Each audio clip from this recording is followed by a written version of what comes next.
Bienvenidos a SIC TV, el programa que cada semana les trae la información de la Superintendencia de Industria y Comercio que se conecta con los consumidores colombianos.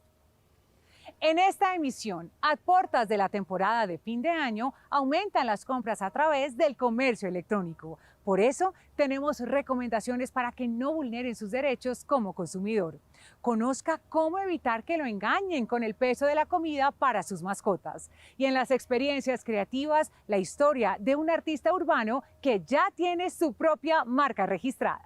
Comenzamos esta emisión hablando de comercio electrónico, porque la Superintendencia de Industria y Comercio ha atendido más de 2.000 demandas en lo corrido de 2022 por posibles vulneraciones a los derechos de los consumidores. Esto ocurre desde algunas páginas web de los establecimientos comerciales y aplicaciones móviles para domicilios. Mateo Lombana entró en la onda de coleccionar este tipo de figuras que se han vuelto populares en todo el mundo, especialmente en consumidores jóvenes como él. Y por recomendación de amistades suyas, ordenó uno de estos productos a través de una reconocida plataforma online porque le dijeron que el envío salía más económico. Sin embargo, el producto nunca llegó a sus manos. Yo lo que hice fue quejarme con la empresa y la empresa dijo que se había efectuado como un problema en la empresa de ellos y no habían recibido el pago.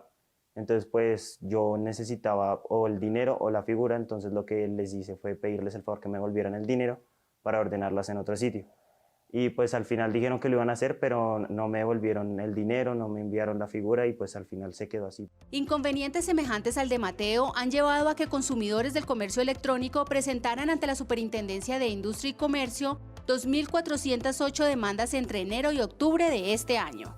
515 de ellas contra páginas web o redes sociales de los establecimientos, 481 contra aplicaciones de domicilios y 168 a plataformas de pagos. Sin embargo, muchos procesos no terminan satisfactoriamente para los consumidores, pues es recurrente que en las plataformas digitales no se identifique un representante legal en Colombia. Si no se puede identificar al demandado, es imposible para nosotros iniciar el trámite. Entonces, por eso también es importante que los consumidores verifiquen con quién están adquiriendo productos o servicios para determinar si tienen un domicilio, que tengan representación en Colombia. También se recomienda que los consumidores que compren mediante comercio electrónico lo hagan a empresas que tengan sede en el país, que se informen al detalle sobre políticas de cambios, devoluciones, derecho de retracto, reversión del pago y garantías. Verifiquen que los precios totales incluyen costos adicionales como impuestos o gastos de envío y compren a través de páginas seguras que suministren datos de contacto. Dichas recomendaciones cobran mayor vigencia durante el fin de año en el que aumenta el consumo ante los ciberdescuentos y la llegada de la Navidad. Para ampliar este tema, hablamos con María Fernanda Quiñones, presidenta ejecutiva de la Cámara Colombiana de Comercio Electrónico. Doctora María Fernanda, bienvenida a SIC TV. Bianca, muchas gracias por esta invitación. ¿Cuál es el panorama del comercio electrónico en nuestro país?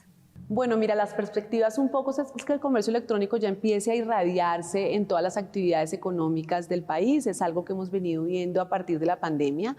Previo a la pandemia, el comercio electrónico era en temas muy episódicos, en categorías asociadas a turismo, a moda, a tecnología. Luego de la pandemia vemos hábitos de consumo mucho más arraigados en temas cotidianos, como servicios, como alimentos preparados. Vemos este tipo de categorías ya mezclándose con estas tradicionales que han sido el comercio electrónico y que naturalmente siguen siendo muy fuertes, pero sin duda ya vemos un comercio electrónico mucho más penetrado hacia la base de la pirámide, que es un poco el objetivo que tenemos, hacer sostenible esa dinámica tan reactiva de la pandemia que llevó como a todo el ecosistema a ese traslado digital y creemos pues que eso va a poder mantenerse. ¿Cuál ha sido el crecimiento del sector en los últimos años? Tenemos un crecimiento para este año que esperamos cerrar en el 34%, el año pasado crecimos un 40%, naturalmente en el 2023 somos mucho más cautos, no tendremos un crecimiento superior al 10-13%, pues habida cuenta de las variables macroeconómicas que sabemos inciden en el desarrollo del consumo y por consiguiente del comercio electrónico, como la inflación, la devaluación, obviamente se va a desincentivar el consumo, es natural que va a haber una caída en el índice de confianza del consumidor. Entonces, evidentemente, pues eso no nos va a permitir crecer como veníamos o en la senda que veníamos en los años anteriores, pero pues somos optimistas en que sí tendremos un crecimiento. ¿Cómo generar confianza en los consumidores para motivar el uso del e-commerce? Cada vez hay menos fricción y hay más seguridad, más herramientas de ciberseguridad implementadas por las pasarelas, por las entidades financieras. La industria logística es fundamental que cimiente temas relativos a la confianza, porque es ese último eslabón donde se cumple la promesa de valor del consumidor. Entonces es relevante que el consumidor reciba su bien en el tiempo que espera, que además espera cada vez sea menos tiempo, que lo reciba tal cual como lo vio en la página, que esté perfecto. Entonces ahí también hay un gran desafío. Por supuesto, yo creo que para empezar a activar esta cadena de valor, la confianza se cimienta en que haya conectividad. Eso es, digamos, que un tema que es muy importante, que no necesariamente funciona siempre bien. Entonces, ahí también hay cosas por hacer. En todos los eslabones de la cadena de valor, yo creo que hay que poner el granito de la confianza. Y desde la perspectiva de la empresa y del consumidor, enseñarles, que es un poco lo que hacemos desde este gremio, a cómo interactuar con el comercio digital, a cómo implementar diferentes modelos de negocio que hagan posible la ruta del comercio digital. Yo creo que ahí es donde hay que hacer como énfasis y nosotros tenemos diferentes programas para cimentar esa posibilidad. ¿Cuáles serían esas 13 recomendaciones para los consumidores a la hora de usar las plataformas digitales en sus compras en esta época prenavideña? Lo primero es que no se accede a links ni a páginas del banco ni a comercio, ¿cierto? A través de links, digamos, no es la ruta para llegar a un establecimiento de comercio. Hay que digitar el nombre del establecimiento de comercio y acceder por esa vía. Hay que fijarse que en la dirección del comercio electrónico haya un candadito cerrado. Es una recomendación muy básica, pero que realmente es muy útil y nos indica que efectivamente estamos ante un comercio seguro. Yo diría que hay que tener mucho cuidado con el ingreso de los datos del medio de pago, ¿no? Eso también es importante, debe mantenerse, digamos, que una misma línea en toda la transacción, no tener interrupciones en ese momento en que se está haciendo la transacción, y hacer las transacciones desde una conexión segura. No hagamos una transacción de nuestros regalos de Navidad en un café internet, ¿no? Procuremos hacerla desde nuestra casa, desde la oficina, desde un lugar donde sepamos pues, que la línea está protegida. Entonces yo diría que eso es básicamente como lo que tenemos que tener en cuenta. ¿Cuáles son los retos más importantes de este sector? Sin duda, el reto fundamental es la conectividad. El país tiene el 50% de la población conectada y no necesariamente bien conectada. Además tenemos una brecha muy relevante frente al tema rural-urbano, ¿cierto? Entonces en urbano tenemos un 70% de la población, en rural tenemos un 30% de la población conectada. ¿Esto qué implica? Que las actividades no pueden digitalizarse, las actividades productivas del país. En eso también estamos trabajando desde la Cámara Colombiana de Comercio Electrónico para llevar la digitalización a temas como el agro, como el turismo. Yo creo que ahí hay un gran reto. Doctora María Fernanda, muchas gracias por habernos acompañado. A ustedes muchísimas gracias por la invitación. Es momento de saber dónde estará esta semana el bus oficina de la Ruta del Consumidor.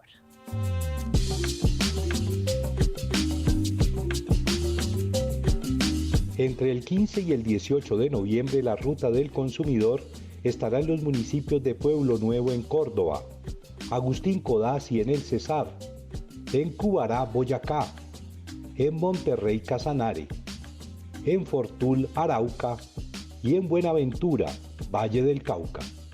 Hacemos una pausa en SIC TV. Al volver, recomendaciones para evitar que lo engañen con el peso de la comida para sus mascotas. Ya regresamos.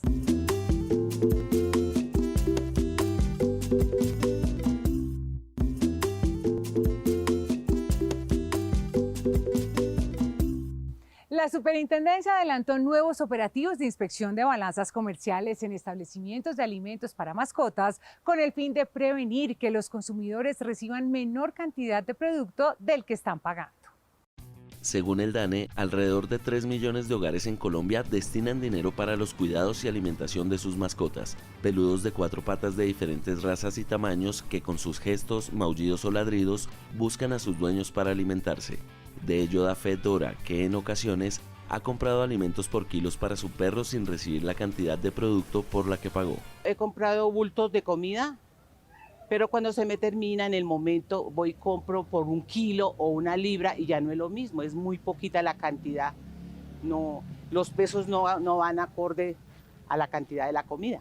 En busca de prevenir situaciones que afecten el bolsillo de los consumidores como Dora, esta semana en Bogotá la Superintendencia de Industria y Comercio adelantó operativos de control metrológico de balanzas comerciales en establecimientos de alimentos para mascotas.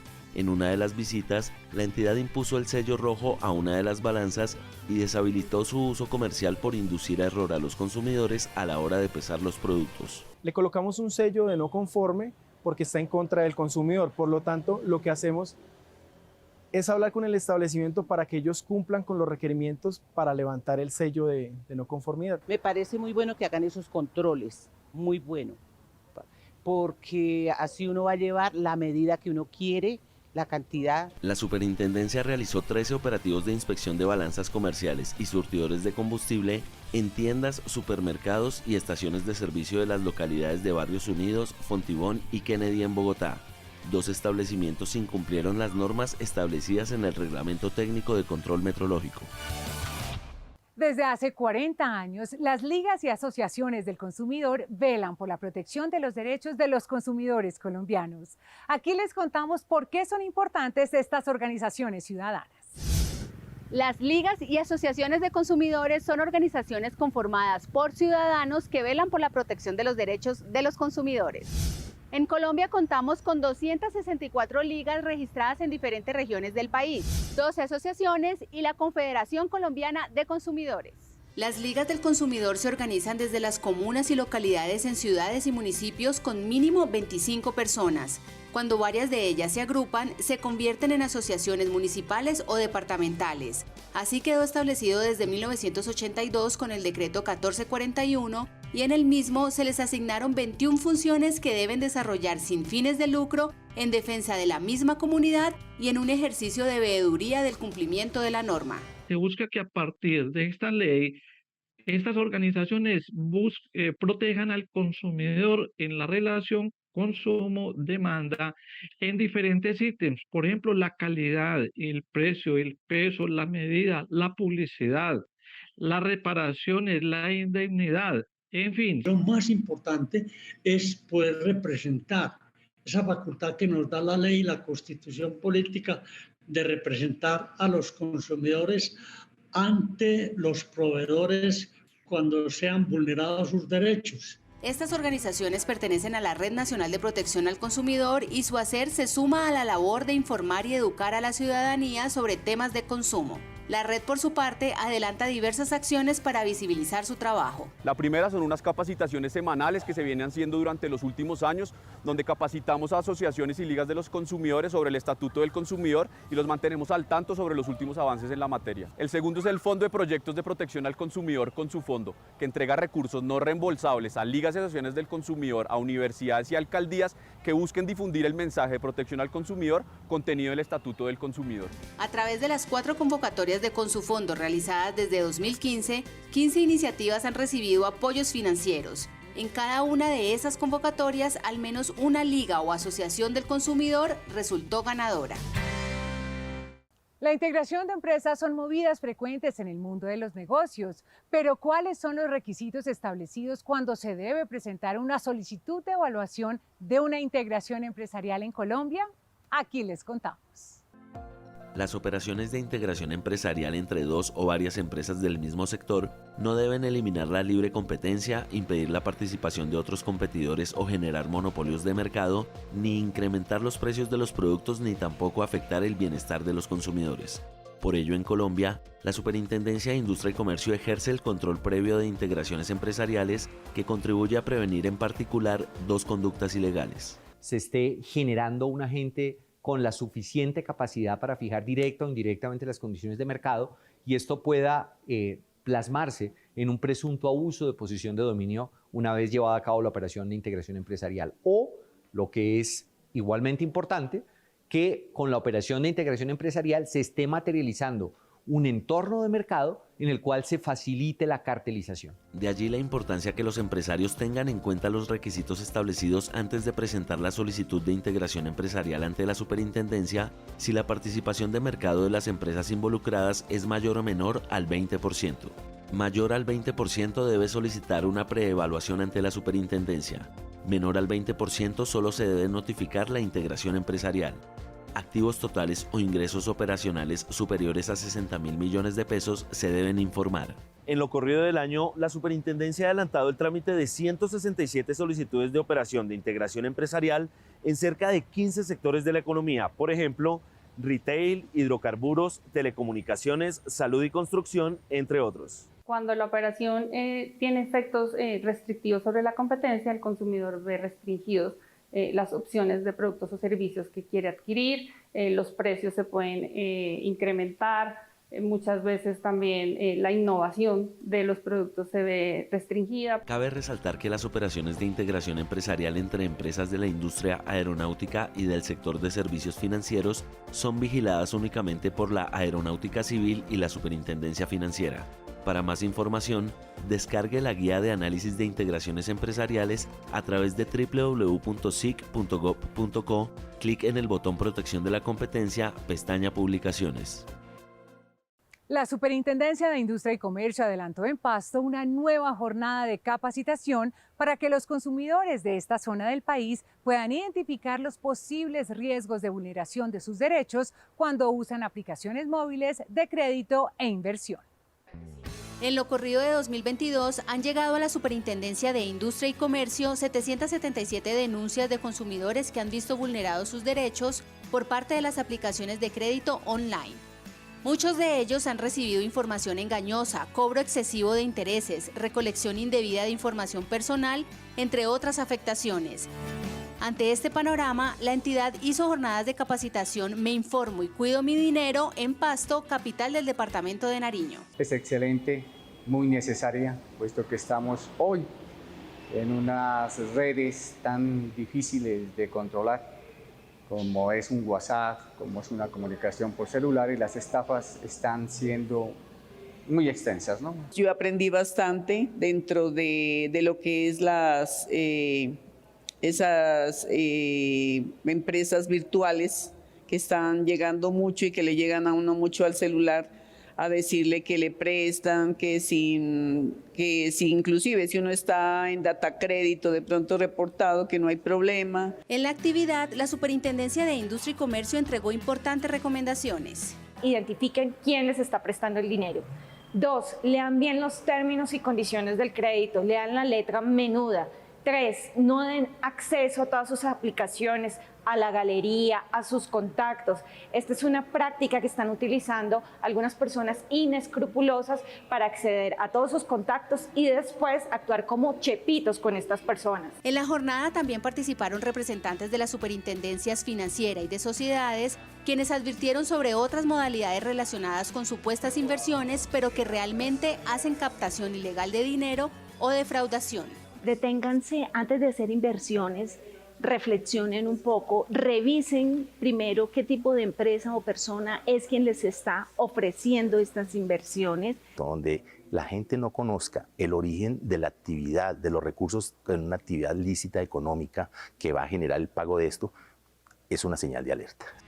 Además de la prevención, la Superintendencia de Industria y Comercio también dispone de canales de atención donde los ciudadanos pueden denunciar vulneraciones a los derechos de los consumidores por parte de las sociedades que emiten créditos digitales. Lo pueden hacer en la página www.sic.gov.co en la opción Servicios.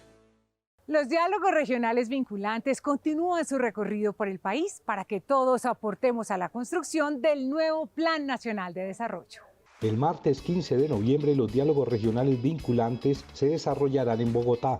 El miércoles 16 de noviembre se realizarán en Puerto Carreño, subregión de la Orinoquía, en Puerto Asís, Amazonía Occidental, y en Manizales, departamento de Caldas.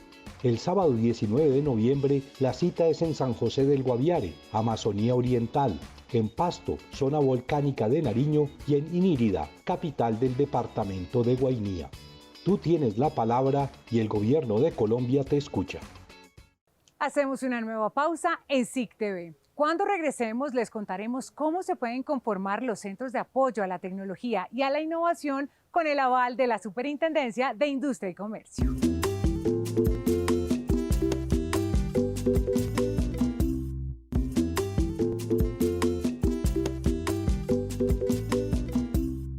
Más Más de 10 invenciones asociadas al sector salud han sido desarrolladas en el Centro de Apoyo a la Tecnología y a la Innovación CATI, ubicado en la Universidad El Bosque, una experiencia que se multiplica en varios centros académicos del país. La Universidad El Bosque hace parte de las 26 instituciones de diferentes zonas del país vinculadas al programa de asistencia tecnológica de los Centros de Apoyo a la Tecnología y a la Innovación CATI, liderado por la Superintendencia de Industria y Comercio y la Organización Mundial de la Propiedad Intelectual desde 2014.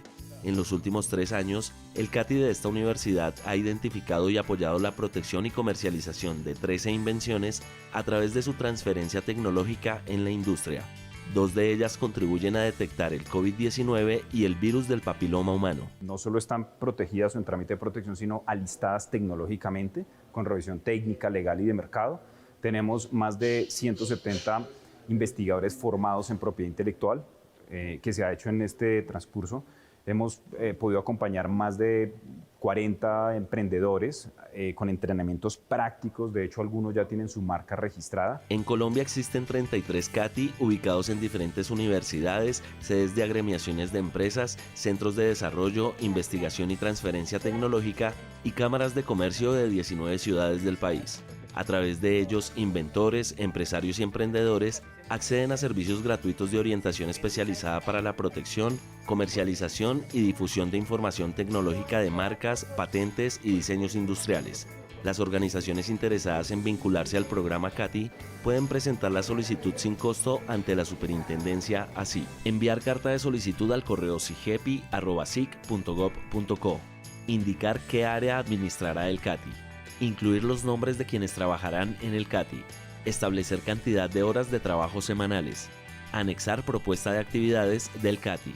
Múltiples universidades han buscado a la superintendencia para que acepte que puedan tener uno de estos centros y en este sentido poder explotar a través de iniciativas de innovación y diseño de I+D para poder explotar estos patentes, estas innovaciones, estos diseños y esperamos que la puedan explotar de una manera comercial. En la segunda fase del proceso, la organización solicitante debe asistir a la jornada de capacitación liderada por la superintendencia, plantear esquema de trabajo previsto a 1 año, presentar informe de gestión trimestral, cumplir actividades y compromisos. La propiedad industrial va a jugar un papel fundamental para que realmente las universidades logren esa interacción que necesitamos que haya entre la universidad y la empresa y con esta interacción podamos consolidar desarrollos, investigaciones. Las instituciones solicitantes que cumplan con los requisitos y compromisos establecidos durante el proceso podrán vincularse al programa CATI en un promedio de 6 meses.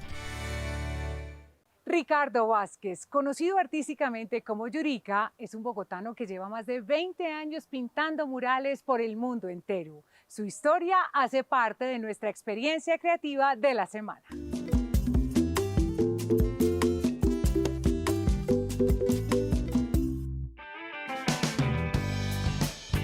Ricardo Vázquez luce pausado y reflexivo, pero detrás de esa postura analítica esconde desde niño un admirador de todo lo que ofrece una urbe como Bogotá. Por eso no tardó en dejar salir su alter ego conocido hoy como Yurika y desde el inicio de este siglo comenzó a dejar huella interviniendo la ciudad a través de trazos y colores hasta convertirse en uno de los más representativos artistas del graffiti en la capital del país. En ese proceso de observación sobre los demás fue que fui aprendiendo, aplicando mis técnicas. Me gustaba ser muy expresivo, encontrarme con diferentes materiales, sobre todo con el vinilo, el aerosol. Muchas latas de aerosol después se dio un hito en la carrera de Yurika. En 2013, él junto al colectivo Vértigo Graffiti elaboraron un gran mural de 26 metros de alto precisamente sobre la transitada calle 26 de Bogotá, llamado El Beso de los Invisibles. El impacto de la obra y su tamaño lo convirtieron en un ícono entre los capitalinos y Yurika también se hizo aún más grande como artista, plasmando sus creaciones en lienzos de cemento en otras partes del mundo. Hay un golpe de vista porque lo atrae a uno y descansa de todo lo que tiene que ver con lo café y lo gris de la ciudad, ¿sí? Y lo segundo, pues ya uno se queda como evocando el beso. Es que es muy bonito porque muestra pues un beso entre dos personas, entonces como demostrando que también el arte es amor, todo es amor. Y ahí empieza pues mi carrera más diversa, empiezo a pintar otras cosas, otras imágenes, pues no solo pájaros, sino también campesinos, indígenas, imágenes colombianas. Con el paso del tiempo y el peso que tomó su nombre artístico, él se convirtió en una marca que vio necesario registrar formalmente. Registrar como lo que el proceso y todo ese trabajo y el nombre que uno ha logrado a través, pues lo que te cuento, 20 años pintando y haciendo y produciendo, pues tener una aval y una protección y un registro pues para cualquier situación, no solo negativa, sino pues que uno va a comercializar, va a hacer otro tipo de actividades. Por eso, Yurika desde este año es marca registrada ante la Superintendencia de Industria y Comercio, luego de participar de un trabajo de sensibilización hecho por la entidad entre los artistas de las industrias culturales y creativas, que les permitió comprender que la protección de sus creaciones es fundamental para un seguro aprovechamiento de las oportunidades que surgen en el mercado. Hasta aquí SIC TV, el programa de la Superintendencia de Industria y Comercio. Recuerden que se pueden sumar a nuestra conversación digital. En Twitter somos @SICSuper, en Facebook Superintendencia de Industria y Comercio de Colombia y en Instagram nos encuentran como Superintendencia_SIC. Nos vemos el próximo domingo a las 8 de la noche aquí por Canal Institucional. Hasta pronto.